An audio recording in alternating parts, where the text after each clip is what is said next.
Masussuka idan baka fito supporting Masussuka akan wannan issue din an ka duba za ka ga sakarai dan tatsi ne mai tatsi ne wai Masussuka dambe Masussuka tun da Masussuka kowane Krista ya kama dole ya kaunishe shi. alayaya Allah nawa ne Allah daya ce nagode wannan rikici ban san da zai zo karshe ba domin magana daya ita take janyo miliyoyin maganganu a 'yan kwanakin nan a Masussuka yayi wani raddi ko kuma in ce takalan fada tsakanin wa'ansu mutane musamman mutanen da suke na gefe-gefe su ma duk sun shigo wannan abu bari mu kalli abin Allah baka bayyana Qur'ani yake fara read the book of Matthew chapter 13 verse 57 Bible says that Jesus Christ is a prophet of God read the book of Matthew chapter 21 verse 11 Bible says that Jesus Christ is a prophet of God read the book of Matthew chapter 21 verse 46 Bible says that Jesus Christ is a prophet of God read the book of Mark chapter 6 verse 4 Bible says that Jesus Christ is a prophet of God read the book of Luke chapter 4 verse 24 Bible says that Jesus Christ is a prophet of God read the book of Luke chapter 24 verse 19 Bible says that Jesus Christ is a prophet of God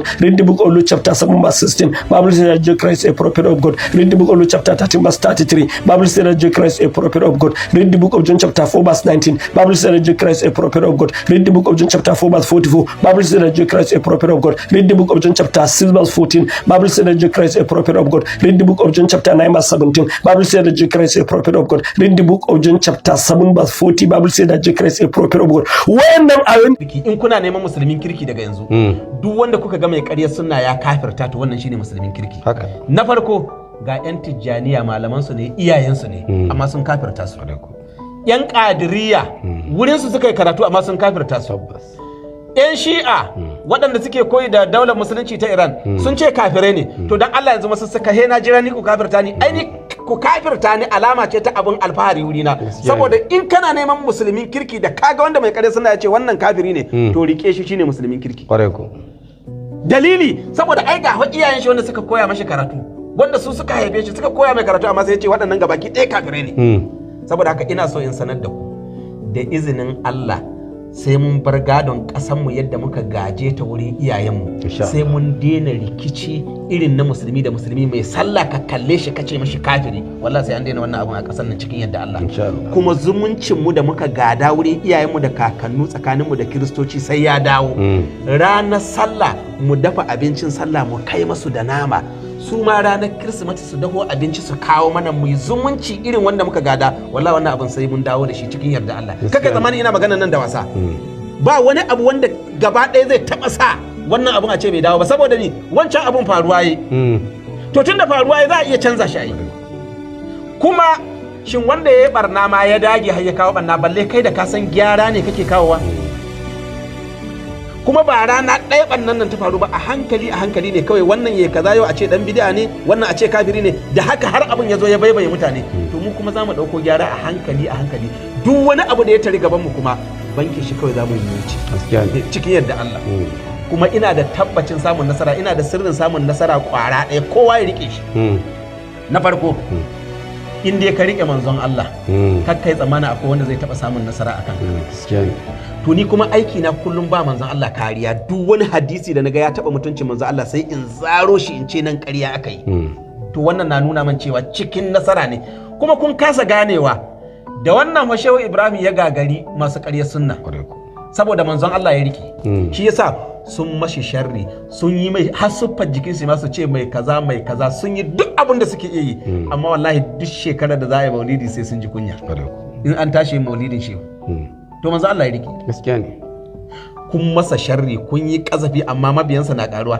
har mu kuna daga cikin wanda kuka cusa ma kiyayye shida kai mu gane ƙarya kuke ashe masa manzo Allah ne to billahi alazim yadda na rike manzo Allah na tabbatar da ba wani abu da zan tunkara wannan abun a ce ban samu nasara kan shi ba in dai akan wannan da'awan ne saboda ba aiki na nake yi ba fa aiki ne nake yi na manzon Allah saboda manzo Allah shi ya kawo Qur'ani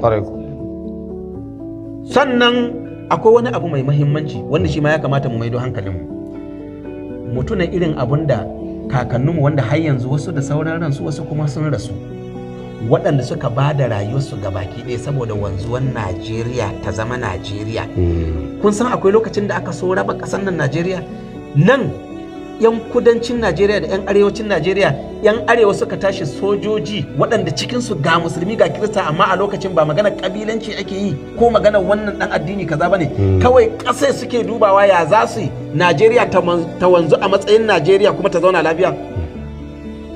Yanzu sai a ce mu kuma mu rasa gadon da zamu bari sai gadon cusa gaba tsakanin al'ummar musulmi.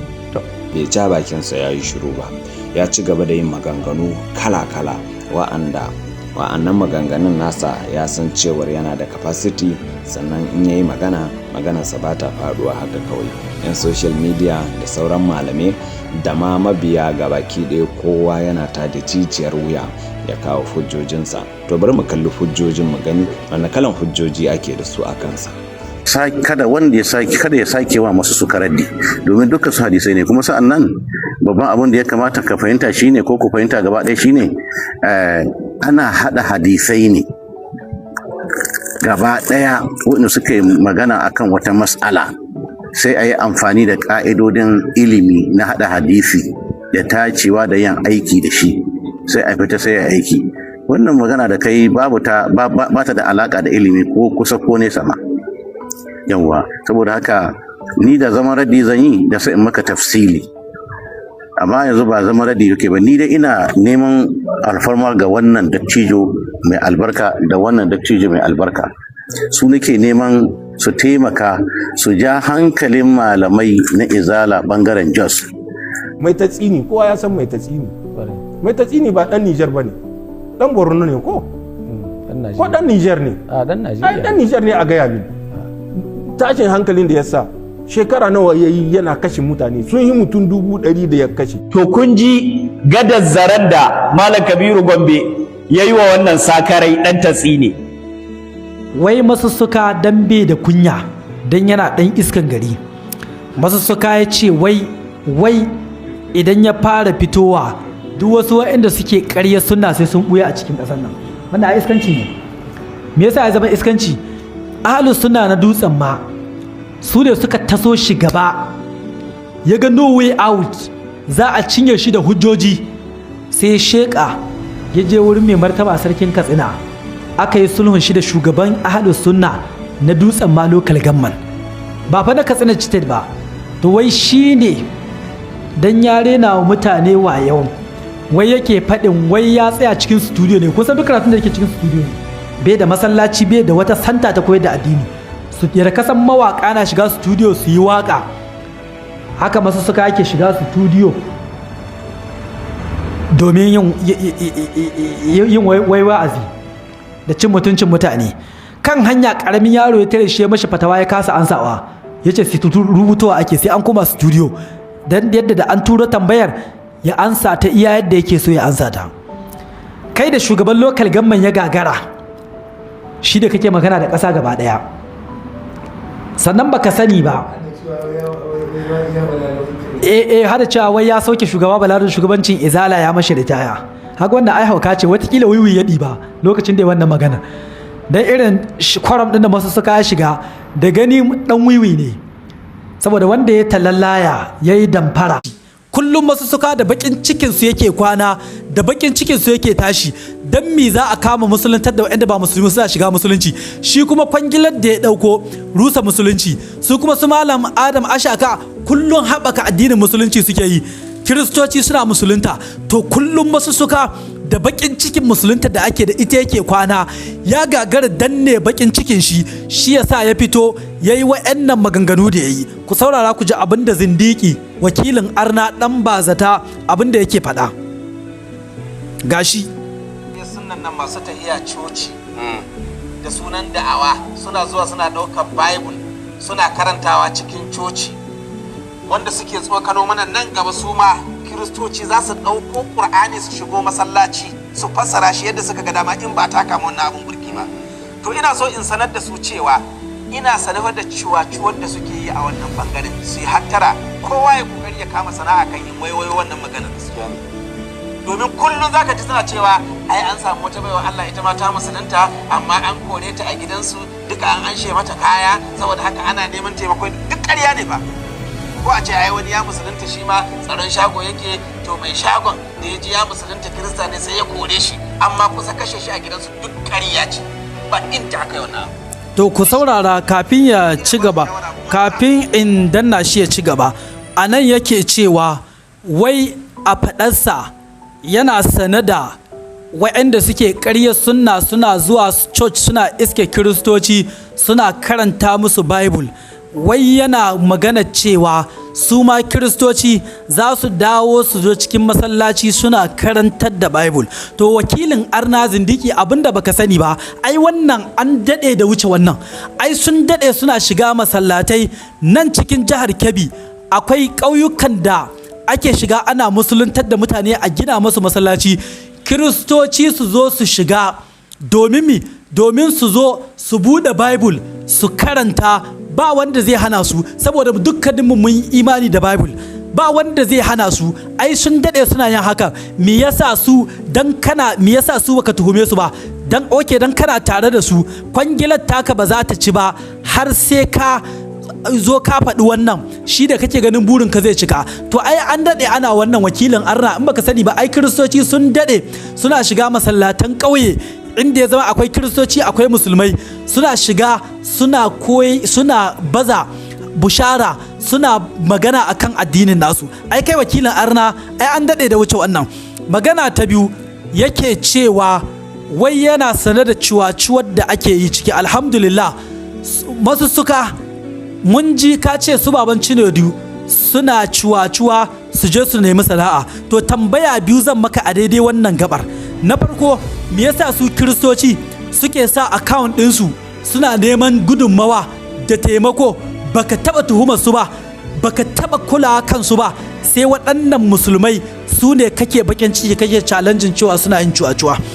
Abu na biyu, me yasa kake maganar wai cewa su koma sana'a? Duk dutsen ma ba wanda ya san sana'arka, haka kawai ka ɗauko kwangila lokaci guda aka ga kayi kuɗi. Wa ya san sana'ar da kake kai, wacce sana'a kake yi? Kun san strategy shi da wayan shi? Duk lokacin da mutum yake lalatacce dan kwangila, duk abin da zai na addini sai an biya shi, to ɗaukai yake yi, kowa ma haka ne yake. Da haka su malam Adam Ashaka da baban Chinedu, yadda shi aka bashi kwangila ta rusa addinin musulunci, ɗaukan yake su ma kwangila aka ɗauke su. Domin idan mutum na aikata abu ko da yaushe zai kama tuhumar wani ma haka ne yake yi, ya ɗauka ba masu yi don Allah ne. Don haka daga cikin bayanan wato shi malam Adam Ashaka ya yi bayani akan abin da ya shafi baban Chinedu. Idan baban Chinedu kuɗi yake nema, me zai sa ya bar waka? Duk inda rarara zai shiga tare da baban Chinedu yake shiga. Me zai sa baban Chinedu ya bar waka, ya babbin rarara, ya koma yana da'awa ana tara mashi naira 50 naira 100 da su ne za a yi kuɗi? Da waɗannan kuɗin ne za a yi kuɗi? Dan kana munafuki mayodarin addinin musulunci, da waɗannan kuɗin ne za a yi kuɗi? Don kai ka zama ɗan kwangila shikenan sai ka ɗauka kowa ma haka da yake, don kana ɗan asara. Wallahi an yi asara a nan, wallahi an yi asara. Abin da yake ɓoyewa ne na yaudara da munafurci, zuciyar shi cike take da bakin ciki saboda ana musulunta. Wallahi kulun mutu bi gaiziku, sai dai ka mutu da bakin ciki. Amma musulunta an ci gaba, kuma kowa ya turo ka, da kai da wanda ya turo ka, ba ku isa da ku dakatar da da'awar baban su Chinedu ba. Domin me? Kai da ka shiga cikin studio kana zagin kowa, waye taba cewa ka bari? Waye hana ka? Balle su da suke yada addini. Kai da ka dauko kwangila kake rusa addinin musulunci da ƙarya da munafurci, ba a ce ka bari ba, sai wanda yake musuluntar da mutane ta hanyar ilimi. Masussuka tun da ya fara maganarsa har ya gama bai zagi durun uwar kowa ba, bai yi magana kawai ya faɗa na hankali wanda duk mai kwakwalwa ya san maganar gaskiya ne. Idan ba ka so a maka karkama ma wani, shi ne fa abin da Masussuka ya faɗa. Idan ba ka so a maka karkama ma wani, armasha kai zo dinga zagin durun uwar Masussuka, sai na ci durun uwarka. Yaranta saboda an faɗa gaskiyan abin da yake, wanda shi ya san gaskiya ne abin da yake ba daidai ba. Amma wai abin mamaki ana samun masu goyon bayan su. Zai karanta abu Bible din nan, wai abin da nake tambaya shine ba, yanzu kai da kake aikata wannan abin, da kake goyon bayan su Adam Ashaka da su Adam Ashaka da suke aikata wannan abun, kuna so ku ce min a cikin Qur'ani, duk girman Qur'ani, cikin hujjojin da suke cike ba su ishe ku kuma mutane wa'azi ku canza musu addini za musulunci ba? Sai kun nemi wani littafi?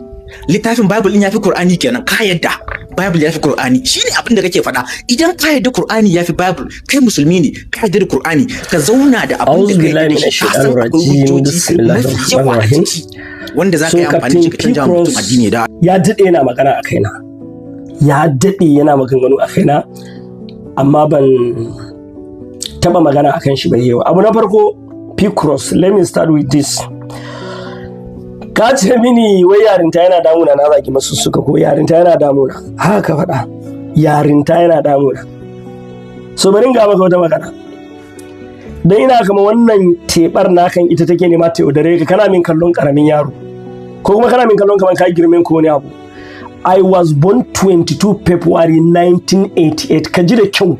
1988 aka haife ni 1988. Yanzu as I'm talking to you now, I'm 38 years plus. Shekara na 38. Muna shiga February lokacin zabe na cika shekara 39. By next year na shiga shekara 40 a duniya. Saboda I'm not your mate. Wannan titi irin jikin naka na zauna a kayan ba za ka wuce 32 ko 33 ba ka zo kana kai wannan ba za ka yi ma kani na ma wanda yake bina shekarar 36. Saboda haka I'm not a small boy. Bari in gaya maka wata magana. Sannan magana da kake cewa me yasa dole he mun yi wa'azi da Bible, he mun yi kaza. To bari in gaya ma dalilin da yasa muke wa'azi da Bible. Dalilai ne guda biyu. In the Holy Quran, mu musulmai Allah da ya ce mana Allahu la ilaha illahu wal hayyul qayyum ya ce nazzala alaykal kitaba, as we reveal this Quran to you Muhammad musaddiqan to confirm lima bayna yaday which was before it wa anzala tawrata wal injil. We sent this Quran to confirm. This Quran is a confirmation of Old Testament and original gospel revealed to Jesus Christ by God Almighty. Read Quran chapter 10 Surah Yunus verse 37 zaka ga ma kana hazal Quran. Shi wannan Qur'anin an saukar da shi ne saboda ya bayyana kuran da yake cikin Bible. Walakin tasdiqal ladzi bayna yadayhi wa tafsilal kitab. Allah ya ce la raiba fihi min rabbil alamin. This Quran is also a confirmation of the previous revelation. An saukar da wannan Qur'anin saboda duk wani ƙaryan da aka waye Yesu almasu a cikin Bible. Shi Qur'ani yayi magana ce kaza da aka yi ƙarya ne. Wannan shine dalilin da aka saukar da Qur'ani. Kuma Qur'ani yace mana fawailul lil ladzina yaktubuna alkitaba bi aydihim. Allah yace woe unto those that wrote the book with their own hand fa yaquluna, and after writing it and say min indillah, that this book is from God Almighty. Allah yace liyashtaru bi samanan qalila to traffic with it for a miserable price. Fawailul lahum mimma katabat aydihim wa wailul lahum mimma yaksibun. Allah yace woe unto them and the hand that wrote the book for concocting the book, for fabricating the book, and also attribute it to God Almighty. So Qur'ani an saukar da shi ne yayi bayani ƙarerayin da suke cikin littafin Yesu almasihu. After Christ has left this world, an gurɓata littafin shi.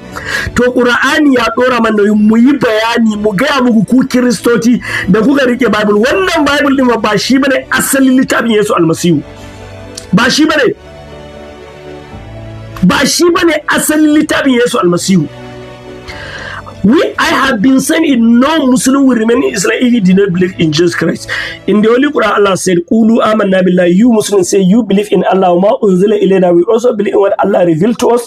Wa ma unzila ila Ibrahim. We believe in what Allah revealed to Abraham, wa Ismail, and Ishmael, wa Ishaq, and Isaac, wa Yaqub, and Jacob, wal Asbad, and the 12 children of Jacob. Wa ma utiya Musa wa Isa. We believe in what Moses and Jacob brought from their own. Wa ma utiya nabiyyuna min rabbihim. We believe in what all the prophets of God brought from their own. La nufarriqu bayna minhum. We make no any separation in between the prophet of God, for saying that we believe in some prophet, we did not believe in some prophet. When I'm no Muslim, we are of those who submit themselves to the law of Allah in complete submission. So no Muslim will remain in Islam if he did not believe in Jesus, or if he did not believe in original gospel revealed to Jesus by God Almighty. So it's part of my duty as a Muslim to expose all the lie attributed to Jesus Christ in the Bible. Duk ƙarerakin da aka Yesu almasihu is part of my duty as a Muslim, as a preacher, in yi exposing din wayannan abubuwa. Na da fitowa na magana na ce duk abin da na ta faɗa kan Christianity ko akan Kiristoci yana cikin Bible. ko kuma yana cikin wani littafi da muka karanta. Ban taɓa faɗan abu akan Christianity wanda ba a cikin Bible ba. Kai ɗan Gombe ne, idan ka isa ka zo mu tattauna da kai. Prove to me abu ɗaya da na taɓa faɗa wanda ba a cikin wani littafi. Duk ga littattafan na su muke ta karanta ba dare ba rana ba ga suna ba. Yanzu wannan littattafan ni na rubuta shi. This book has denied the sonship of Jesus Christ. An ni na rubuta. Ba ni na rubuta ba. Ka karanta revised standard version of 1952 za ka ji the two Christians call about 50 different cooperating denominations suka ce the King James version of the New Testament has great defects. By the middle of the 19th century and the deployment of the biblical study and the discovery of many manuscripts which upon those the King James version was based made in manuscript that did differ as so many and so serious as to call for the revision of the English translation. They revised the King James version of 1611. They came along with the revised standard version of 1952. In this revised standard version of 1952, they still discover some errors. They still revised the revised standard version of 1950 and come along with the revised standard version of 1971. And they still said the King James version of New Testament was based upon a Greek text that was married by mistake containing accumulated error of 14th century of the manuscript copy. Suka ce sun gano akwai kurakurai da yawa a cikin littattafan. Suka sake revising din shi. Suka sake zuwa da wani revised standard version. So wayannan kurakuran da suke cikin Bible shine abin da Qur'ani yake ga mana akan mu yi bayani. So ya za a yi mu yi bayani idan ba mu karanta littafin mun gano a wani chapter a wani bas kurakuran suke, saboda in muka faɗa kawai dubawa za ku yi. Ba muna ganewa ba. Yanzu na fito na ce duk abin da Kiristoci suke ba cikin Bible. Babu inda aka ce ku je church Ladi kuna zuwa who asked you to go to church on Sunday? Going to church on Sunday is unbiblical. The Christians, they were not taught to go to church on Sunday. There is no any verse in any version of the Bible where you people are commanded to go to church on Sunday. Kuna bauta Yesu duk Bible babu inda aka ce Yesu Allah ne. Kun ce kuma ba inda Yesu ya ce a bauta mara. You believe in Trinity. Your Trinity is not even mentioned anywhere in the Bible.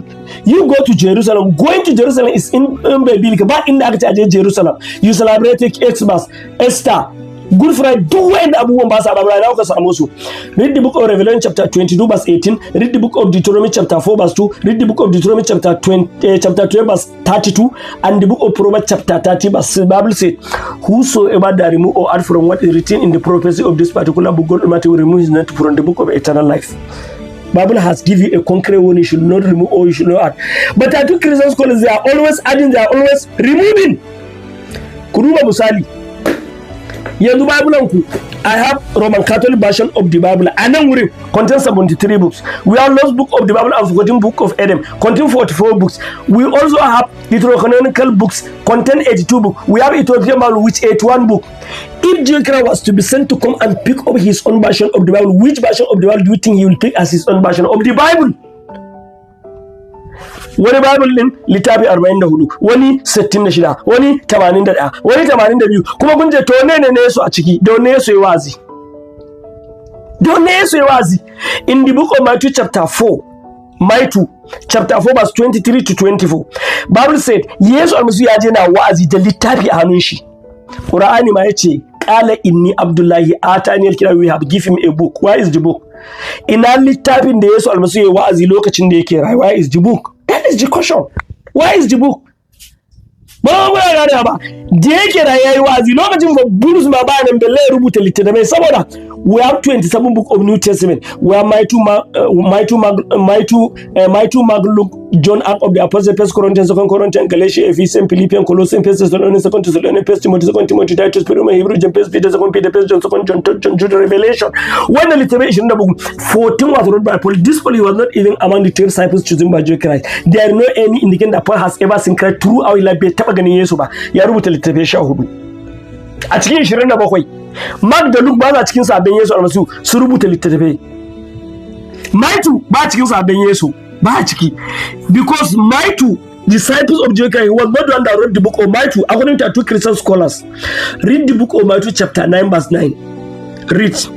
Matthew 9 said, when Jesus Christ going by the way, he saw a man whose name was Matthew. He said unto him, follow me, and Matthew rose and followed him. So according to tattoo Christian scholars, they say they are in doubt. They don't know whether it is Matthew that wrote the book or Matthew or no. Because if it is Matthew wrote it, it will be when Yake is going by the way, he saw me, he said unto me, follow me, and I Matthew rose and follow him. So they are in doubt. They don't know who wrote the book or Matthew. Daga ba ga da littattafan shi na the meaning of Bible mean collection of book for some from known, some from unknown people. Shi na idan ka zo tsohon alkawari Genesis, Exodus, Leviticus, Numbers, Deuteronomy, wa'annan su muka kira painted of 5 book of Moses. Bayan ka cire littattafan nan, most of book in Old Testament they were from unknown people. First Chronicle, Second Chronicle, First King, Second King, First Samuel, Second Samuel, Book of Job, Book of Job, most of those books they were from unknown people. Now challenge in the if you bring the author of those books, wallahi I'll convert to Christianity. They are from unknown. 32 Christian scholars they say they don't know the authors of those books. Kaga me nake nufi ko? Ka duba wannan littafin. Kaga zaka ji an ce maka what ka gana da wannan littafin irin wannan littafin duk za mu su suke mana wayannan bayanin akan wayanda ma suka rubuta wannan littafin kuma ba a san authors din su ba. All these are confirming what Quran ya gaya mana. Read the book of Deuteronomy chapter 31 verse 24 to 29. Kaji me Yesu almasu ya fara. Bible said after Moses has completed writing his book, ba ya gama rubuta littafin shi, he said to the Levitical priest, take this book of the Lord your God and keep it inside the Leviticus box, because it will be used against you. And Moses yake ga masa yace because I know you have been rebellious against the Lord your God since the day that I know you. If you have been rebel against the Lord your God since the day that I know, how much more will you be after my death? He yace musu assemble all your elders, all your leaders and your religion leaders. I will call heaven and earth to be my witness. Let me speak this in their hearing. Yet I know that after my death, you the Jewish people, you utterly corrupt yourself and turn aside from the way which I have commanded you. The evil may follow in the last day. You do the evil through the Lord your God, through the work of your hand. This is the prediction of Moses against Judah. In your brother, change the littering. Sanan Prophet Jeremiah in the book of Jeremiah chapter 8 verse 8, how can you say we are wise? The law of God is with us, but the line pen of the scribe has made it into a lie. People capital kareta wannan abubuwan. So the Bible an gurbata littafin. Ni kuma Qur'ani ya ce in yi bayani akan cewa an gurbata littafin saboda mutane su bar wancan littafin su dawo kan Qur'ani. Saboda Bible has prophesied about the coming of glorious Quran in the book of Revelation chapter 14 verse 6. I saw another angel flying in the midst of heaven, having the everlasting gospel to preach to those who dwell on earth.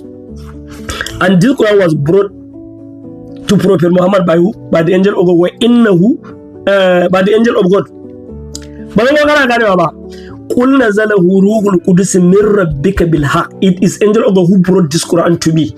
Sanaga malaikan nan da kuka gani in Revelation chapter 4 shi ka annabi Muhammad wannan Qur'ani ya kawo wannan Muhammad sallallahu alaihi wasallam wannan Qur'ani bilisanin arabiyyin mubin wa innahu lafi zuhuril awwal. And Quran also said this Quran can be authenticated in the previous revelation. An yi maganar zo wannan Qur'ani in dime da a Taura da Injila. So ba kuma ku sani ba yanzu in muka karanta wannan ayoyi na Bible muka kawo Qur'ani wanda suke kamar jaye muka ba mu hujja da su kuma da yawa daga cikin Kiristoci shi za su suke musulunta. That is just the reality. So abun da nake so fi ku kaza ni Christ was sent to I and you, not you alone. So that you have no any right to say it. You are going to stop me for religion. Wannan Bible Kristo da aka turawa ba zan magana gane ba. Then in the Christ say, I was sent only to the lost sheep of the house of Israel. Read the book of Matthew chapter. Read the book of Matthew chapter. To shi yasa nayi mamaki da naga wannan bidiyo da Baba Chinedu yake kwalla yake kuka. Wallahi wannan malami Masussuka idan baka fito ka nemi tuba ka nemi yafiyar Baba Chinedu ba. Wallahi iya alhakin wannan bawan Allah wallahi ba zai bari ka gama lafiya ba. Kar ka ga kai malami ne. Allah ba ruwansa da kai malami ne. In dai ka shiga haƙin wani wallahi tallahi sai Allah ya bi mar haƙinsa. Ka ci mutuncin Baba Chinedu, ka ci zarafin Baban Chinedu. Baban Chinedu ba abun duniya ne a gabansa ba, ni shaida ne, mun yi magana da shi. Account number muka nayi ya turo wanda zan yi video na posting a taimaka, wallahi ki yayi, yace ba na bukata. Wannan mutumin ne zaka fito ka ce wai suna cin kuɗin al'umma? Ƙarya kake yi wallahi ban taba cewa wani malami ƙarya yake ba, amma kai dai ƙarya kake yi. Kuma ina mai baka shawara ka gaggauta neman tubar wannan bawan Allah. Sannan kuma na ga wani video jiya na Ashaka, yayi video yana zage-zage, amma lokacin da na ci karo da bidiyon Ashaka da yake dan ubanka kaza ni ban san me ya faru ba, to sai yanzu ne da na ci karo da bidiyon Baban Chinedu. Ashaka, ina baka shawara, wannan waye wannan bidiyo da kai kake zagin wannan malami kuskure ne. In dai ka san cewa za ka yi da'awa, ba za ka jure fireja dan an ma kazafi an ma sharri ba za ka iya juya ba ka fito kana zage-zage, kuskure ne wannan. Bai kamata kana zagi ba, ni anan ma na raina ka kai karamin. A'udhu billahi minash shaitanir rajim. Bismillahir rahmanir rahim. So daga farko bana ina addu'a Allah Ubangiji ya saka maka da alkhairi da ka fito duniya ka ba da shaida akan abin da ka sani, akan abin da ya shafi da'awar mu. Wallahi duk arewa babu wani babban ɗan siyasa wanda Malam Haruna Baban Chinedu bai da contact ɗin shi. Duk manyan 'yan siyasan arewa kabi yawancinsu, zan ce maka 90 or 95% out of 100 Malam Haruna yana da connection da su. Duk manyan 'yan siyasan arewa mun sha muna tare da shi. Gwamnan Gombe Inuwa Haye ya kira shi a waya, ba shi ya kira Inuwa Haye ya kira shi a waya, kuma ya bani labarin alaƙan da yake tsakaninsu da Inuwa Haye tun kan Inuwa Haye san zai zama gwamna. Irin su gwamnan Jigawa, Nuhu Ribadu, duk waɗannan manyan 'yan siyasa irin su Shehu, duk yana da connection da su tun ma kafin ya fara harkan da'awa. Da a ce muna so mu nemi kuɗi da wannan da'awar, da za mu na zuwa ofis ɗin waɗannan 'yan siyasan, ko kuma muna zuwa gidajensu. Ai akwai malamin da suke haka, akwai malamin da abubuwan ma da suke a da'awa ko rabin namu bai kai ba, amma za su rubuta wa ɗan siyasa mutane kaza sun yi kaza, muna son kaza, wani a tura wa gwamna, wani a tura haka, kuma a ba su kuɗi. Amma ba mu taɓa yin haka ba tun da muka fara da'awa da Malam Haruna. Billahi la ilaha illa babu wani ɗan siyasan da muka taɓa zuwa gidan shi ko ofis ɗin shi. Kuma na taɓa faɗa duk duniya kaf babu wani ɗan siyasa da ya isa wai mu je gidan shi ko mu je ofis ɗin idan nemo wani taimako ko aka muku ada, wallahi ƙarya ne. Duk wanda ya taimaka wa addini ya taimaka wa kanshi ne. Allah ya ja'ala allazina amanu in tansurullaha yansurkum. Duk wanda ya taimaki addini Allah zai taimake shi. Saboda haka ba mu ba kaskantattu bane, kuma har abada babu wanda da zai samu kaskantar da kanmu. Su saboda haka inda zamu nemi kuɗi da wannan da'awa, ba social media zamu nema Facebook masu 200 naira 100 1000 mu zauna posting ba. Malam Haruna yana da connection din da zamu je mu ga kowane dan siya, ko Tinubu muke son gani. Billahi la ilaha illa, in fa Malam Haruna ma yana da mu Bola Ahmed Tinubu. Ba za ku na ganewa ba. Kwanaki Usman, Evangelist Usman, lokacin da muke so mu sashi a makaranta, kudin ya yi miliyan 1.600 da wani abu. Malam Haruna ya je har gidan Masari, wannan Masari mai gidan shi ne, ya roƙi Masari ya biya mana. A lokacin ya kira ni a waya haɗa da Masari na mar godiya. Masari ya ce ya ɗauki nauyin karatun Usman shekara 6. Yanzu yau din nan da nake muku magana akwai Evangelist Anax. A yau din nan Malam Haruna ya kira ni je akan in biya ma kuɗin karatun Anax. Nawa? Wajen naira 500 da wani abu. Wannan bai fi karfin mu ba, za mu biya 500 da wani abu. So irin waɗannan abubuwan suna da yawa. Wannan foundation namu da kuke gani na The Glorious Quran and Interfaith Glorious Quran and Bible Da'awa Foundation, akwai malamai da suke koyarwa a ƙauyuka wanda ƙarƙashin wannan foundation ɗin mu muke biyan su. Muna biyan su 50,000. Akwai malamai da muke ɗaukar nauyin su. Wajen guda malamai guda 4 wanda mu muke biyan su. Akwai kuma bayan Allah wa'anda sun ɗauki nauyin wa'ansu malamai an aje su a wasu ƙauyuka wanda su suke biyan su. Rabon da mu nemi taimako a foundation ɗin yanzu wata 4. Ba ma neman taimako in za mu shiga ƙauyuka. Duk wanda yake bibiya mu za ga ƙauyukan nan fa da muke shiga mutanen tsirara suke ba sa sa kaya wasu ƙauyukan. Mu nemi taimakon hijabai, mu nemi taimakon kayan sawa sabi da tsofi. Sannan in muka zo neman taimakon sai mu posting din account number na foundation din mu. In muka nemi taimakon nan wata ran mu samu 700,800 wani lokaci har mu samu miliyan 1 da wani abu. Wallahi wasu lokutan taimakon da muke samu ba ya isa mu sha mai a motocin mu in mun sauka a gari irin Adamawa, Mobi, manyan garuruwa haka. Baya ma isa mu kama hotel mu sha mai a motocin mu ci abinci wasu lokuta ba sa isa.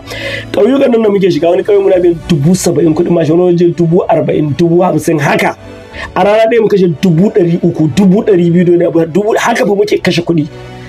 Idan muka fita muna sati 5, sati 6, sati 4, sati 3 haka muke.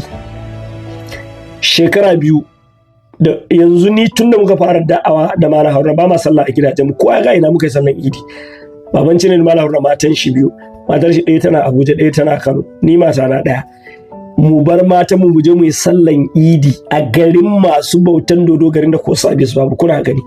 Saboda mai sun musulunta mu je mu yi sallah a wurin, mu karfafa su ko wanda ma zai musu sallan Idin ba su da shi. To mu kai sacrifice din walwalan mu da farin cikin mu da matan mu muka za mu je mu faranta musu akan mu faranta wa iyalan mu. Shekara nawa kuna gani. Wannan fa shine aikin da muke. Ko ban je kaɗan daga cikin abubuwan da muke. Sannan kawai ya zo a samu wani bai taba ganin mu ba, mu taba gani ba, mu taba ma'amala ko na iri da musu ga wasu gani ban taba ganin shi bai taba gani ba, bai taba bin mu da'awa ba, babu wani nashi da ya taba fita da'awa da mu. Babu wani nashi da ya taɓa fita da'awa da mu. He fito ce duk mutanen nan da ake musuluntarwa ƙarya ne. Yanzu wannan kalmar da ya ce na ƙarya me hujjan shi, kuma a haka wannan wani shugaba ne na wasu al'umma. Ai daga yau ma haka mata ƴan Qur'anin ku daina bin Masussuka. Wannan ku daina, saboda ai Qur'ani ya umurce mu hatta ma wanda addinin ku ba ɗaya ba ku mishi adalci wajen magana. Ya za a yi wannan ya zo ya kwandara ƙarya, ko kiristoci ba kiristan da ya taɓa fito ya ce mutanen da ake musulunta ƙarya ne, wani daga cikin al'ummar mu wanda yake ikirarin shi musulmi ne. Sannan ka gaya min Malam Haruna daga fara da'awan shi zuwa yanzu za ku je na faɗa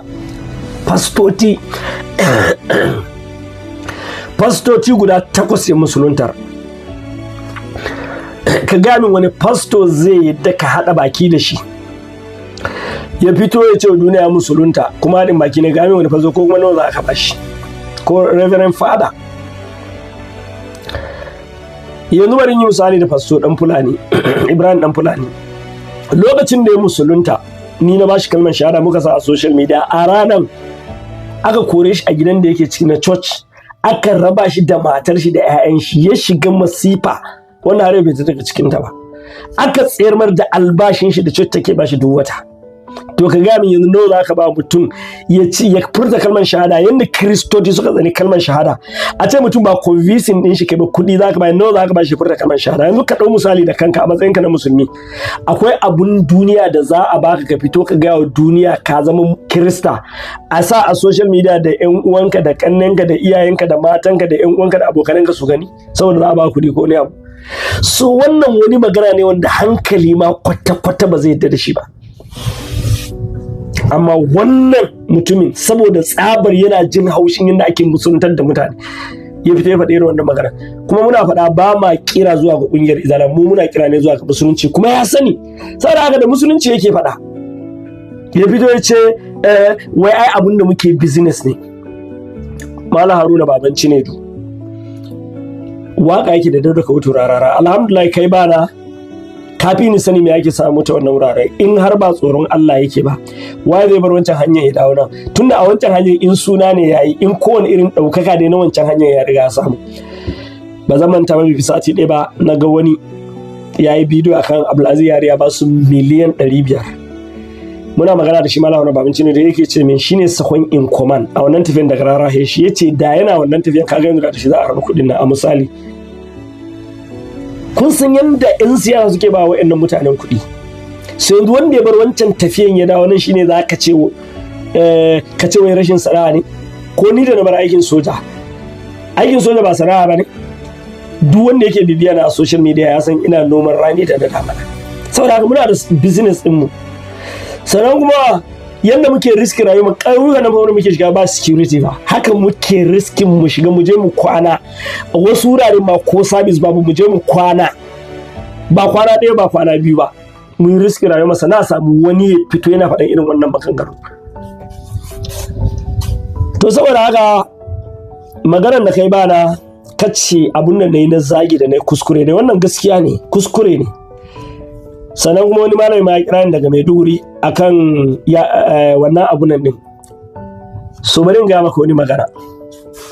Irin da wanda muke da na comparative, akwai wani wanda ya taɓa fito a bidiyo Kirista ne ce he mun kashe Adamu Ashaka Baban Chinedu. Yasa a social media za ga ai ba mu irin wannan raddi na zagi ba.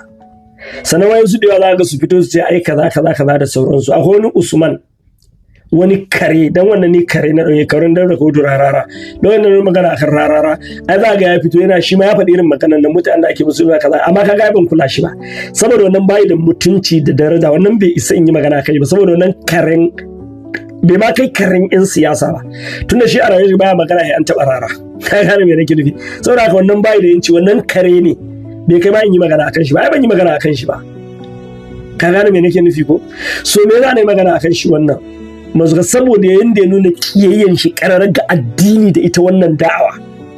Abu na farko, laifi ne a musulunci ku nemi taimako. Ayoyi suka yi magana neman taimako. Sannan kuma nan da'awa da muke aiki mu ne mu kadai. Allah ya ce wa jahilu fillah ka jihadi wa taba kuma ja'ala alaikum fid din min haraji, ya ce millata abikum Ibrahim wa sammakum kaga wa jahidu fillah, ku yi jihadi fillah hanyar Allah. Ku yi jihadi. Wannan ayan ta nufin dukanmu mu bar kasuwanci, a bar sana'a, a bar aikin wani duk a shiga da'awa, ba haka take nufi ba. Ko sai manzo Allah ka duba, wasu suna da'awa, wasu suna kasuwanci, wasu suna kaza, wasu suna kaza, wasu suna kaza. Ka gane me nake nufi? Saboda haka taimakon da'awa ko masu da'awa wannan hakki ne da ke kan wayan duk wani al'ummar musulmai. Shi Masussuka ya sani ga ayoyin Qur'ani wanda suka yi magana akan taimakawa, a taimaka. Allah ba cewa waye zai bashi aro ranar gobe kiyama ya biya shi. Kai ta za ka ba Allah aro? Abin da Allah yake nufi shine ya ayyuhal ladzina amanu in tansurullaha yansurkum, in kun taimaki addinin Allah shi ma zai taimake ku. Shine ku kashe kuɗi a hanyar dawa. Shi Masussuka ya sani tsabar munafurci ne da kin Allah, da kin da'awar da muke, da kin musulunci, yasa ya fito ya faɗi wannan maganganun. So ba laifi bare. Abin da nake so ka sani, idan jahili ya muku jahilci, sai ka ajiye ilimin a gefe kamar jahilcin da zai gane shi ba jahili bane. Wannan shine abin da na yi musu. Ban taba sanin Masussuka cikakken jahili bane, ban taba sani ba. Ban san wannan mutumin cikakken jahili dan jahila bane san da wannan magana. Saboda in ba jahili ba, babu yanda za baka taba ma'amala da mu, baka san mu, babban mu san ka ba. Kawai ka fito ka ce wai mutane da suke musu da wai hada baki ake da su, wai ƙarya ne. Babu wani jahilcin da ya biya ka. Ai za ka iya karatu, za ka iya haddace Qur'ani ma musulunci ka zama jahili. Kun gane me nake nufi ko? So shi abun da ya nuna shi cikakken jahili ne. Qur'ani ya ce wala taqfu ma laysa laka bihi ilmun, kar ku yi magana akan abun da ba ku da ilimi akai. Shi yanzu manzo da ilimi yake da shi aka mai da abun da ya shafi da aro, babu wani nashi da ya taba tafiya da mu, bai taba tafiya da mu, ba mu san ba ka san ba. Ka bi kace duk mutanen da suke musun da wai har rantsuwa ba yace wallahi ƙarya ne, shirin film ne. Ba ga wani gana. So ni na duba girman barnan da yi, kuma ya bude wa Kiristoci kofa. Yanzu daga ko jiya na Kiristoci sun bar waka suna yabon shi. Faso Umar Yusuf ya fito ya mara godiya, mamman ya fito ya mara godiya saboda suna yaƙan mutu. Yanzu ga wanda daga cikin musulmai ya fito shi ma zai taya su yaƙan mu. Saboda haka na duba girman abin da Masussuka yi, shi za na fita mishi a giya, na ajiye wani ilimi da'awa a gefe. Shi gaskiya ne akwai masu ci da addini, ko in fact most of the people da suke supporting Masussuka akan wannan issue din, an ka duba za ka ga Christians ne, kuma most of our evangelists ne, Christian evangelists su suke supporting Masussuka da yawanci, because more like Masussuka has been a sympathizer of Christians, or his nature of teaching, you know, some of the things da yake yi a social media bai kalubalantan a Christianity sosai. Yes, as much as that is the truth. But then, أعوذ بالله من الشيطان الرجيم بسم الله الرحمن الرحيم. Sai kowa ya san dai waye Maika ɗan gata. Kowa ya san waye Maika ɗan gata a Arewa. Ɗan Kaduna ne, yana da studio mai suna Soldiers of Christ. Mun taɓa muƙabula da Pastor Benjamin da shi Maika ɗan gata a cikin studion shi. Maika ɗan gata duk wanda yake social media sani shi ne ta fitowa ya bidiyo ce za su daddanna wa annabi Muhammad a shari'a a social media cewa ba za mu zazzage Muhammadu ba irin batanci wanda wannan malam bai annabi Muhammad sallallahu alaihi wasallam shi wannan Maika ɗan gata. So yau shi ne posting yake faɗan dalilin da yasa su Kiristoti suke son Masussuka saboda ba su kan addinin su. Baya sukan addinin su, kuma wannan shine maganar da na dade ina fara. Nace abun da yasa Kiristoti suke son ƴan Qur'aniyun in general saboda baya sukan addinin su. Jiya na ga Pastor Mamman Bishara Dole, tunda aka kafa Arewa ba a taba samun wanda yake cin mutuncin manzon Allah. Yana gina Annabi Muhammadu da dan Audu. Duk karatun shi in gaji ya ce dan Audu da annabi Muhammad sallallahu alaihi wasallam yake, amma duk duniya babu wanda yake kaunar Masussuka yake supporting din da'awar Masussuka. Ko jiya na ga yayi bidiyo yayi bashi, Pastor Umar Yusuf yayi bidiyo yayi baka. Ƴan Qur'ani ne, ya kamata ku binciki kanku, me yasa makiya annabi Muhammad sallallahu alaihi wasallam su suke son ku? Ya kamata ku binciken ku. In ta ku ce wai yana magana akan zaman lafiya, wallahi ƙarya ne. Ba magana yanzu ga shi mika bai ce Kiristoti suna son Masussuka saboda yana wa'azi akan zaman lafiya ba. Ku duba ba.